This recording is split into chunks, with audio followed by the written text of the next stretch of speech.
परमपिता परमात्मा और उनकी सभी पवित्र आत्माओं को नमस्कार। सच्चा प्रेमी प्रियतम यानी परमात्मा से किसी वस्तु की याचना नहीं करता, अपनी मुक्ति की भी नहीं। प्रेमी हर प्रकार के कष्ट को प्रियतम परमात्मा का वरदान मानता है। इसी भाव को प्रकट करते हुए कबीर साहिब कहते हैं, हे स्वामी, जो कुछ भी हो रहा है तेरी मौज से हो रहा है। जो यह समझ जाता है वह सहज अवस्था को प्राप्त करता है। संत कबीर जी के वचन है कि परमात्मा के सच्चे भक्त यानी प्रेमी भक्त को ही हरिजन कहा जाता है। हरिजन के हुक्म और भाने में रहना और शरण की भावना को मन में बसाए रखना सच्चे सुख की प्राप्ति का साधन है।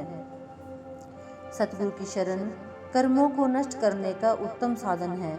यह जन्म मरण के बंधनों से छुटकारा प्राप्त करने का अचूक उपाय है। शरण में अहंकार का अंत हो जाता है। गुरु की शरण दृढ़ कर लेने पर शिष्य संसार में कर्म तो करता है, परंतु अहंकार से कर्ता भाव से मुक्त होने के कारण वह कर्मों में लिप्त नहीं होता। वह कर्म करते हुए भी निष्कर्म रहता है। सतगुरु की शरण और उनका प्रेम सब इच्छाओं को नष्ट कर देता है। प्रेमी शिष्य की एकमात्र कामना सतगुरु के दर्शन की ही रहती है। सांसारिक पदार्थों की प्यास मिट जाती है। कबीर साहिब कहते हैं कि मैंने अंदर जाकर गुरु प्रेम के रस का पान कर लिया है। अब मेरे अंदर किसी प्रकार की प्यास बाकी नहीं रही है। मैं प्रेम के दिव्य नशे में मग्न हूँ। मैंने अब गुरु के प्रेम का अनुभव कर लिया है। अब ना तो मेरी कोई कामना रही है और ना ही कोई कर्म बाकी रहे हैं जो मुझे वापस इस संसार में ला सके। जिस प्रकार कुम्हार द्वारा पकाया हुआ घड़ा दोबारा चाक पर नहीं चढ़ाया जा सकता, उसी प्रकार प्रेम के द्वारा पूर्णता प्राप्त कर लेने के बाद अब मैं फिर से जन्म नहीं लूंगा।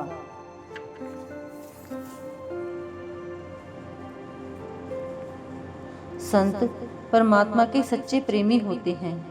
वे प्रेम में मग्न रहते हैं, प्रेम की ही शिक्षा देते हैं और उनसे प्रेम की ही उज्जवल किरणें निकलती हैं।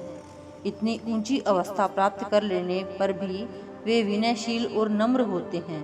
वे परमात्मा का रूप होते हुए भी इस संसार में अपने आप को उसका दास कहते हैं, अपने हर गुण को उसकी देन समझते हैं। आत्मिक स्तर पर सतगुरु परमात्मा रूपी प्रियतम से मिलकर उससे एक हो चुके होते हैं, परंतु देह स्वरूप में वे स्वयं प्रेमी का रूप अपनाकर अपने शिष्यों के लिए प्रेम का आदर्श स्थापित करते हैं।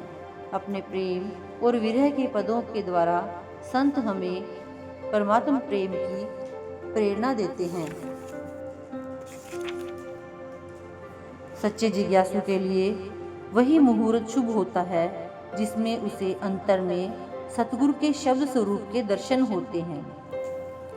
शब्द को सुनने से उसके सब भ्रम और संशय दूर हो जाते हैं। उसके कर्मों का हिसाब साफ हो जाता है और देह के अंदर ही उसका प्रभु से मिलाप हो जाता है। संतों का ध्यान सदा परमात्मा के चरणों में रहता है। वे चुपचाप शब्द धुन सुनते रहते हैं और केवल उन्हीं ने आत्म साक्षात्कार किया होता है। सतगुरु स्वयं भी अनहत नाद के जाम पीते हैं और शिष्यों को भी पिलाते हैं। उनके दर्शन तो स्वयं परमात्मा के दर्शन होते हैं। उन्होंने स्वयं परम धाम प्राप्त किया होता है और शिष्यों को भी वहीं पहुंचा देते हैं। Thank you.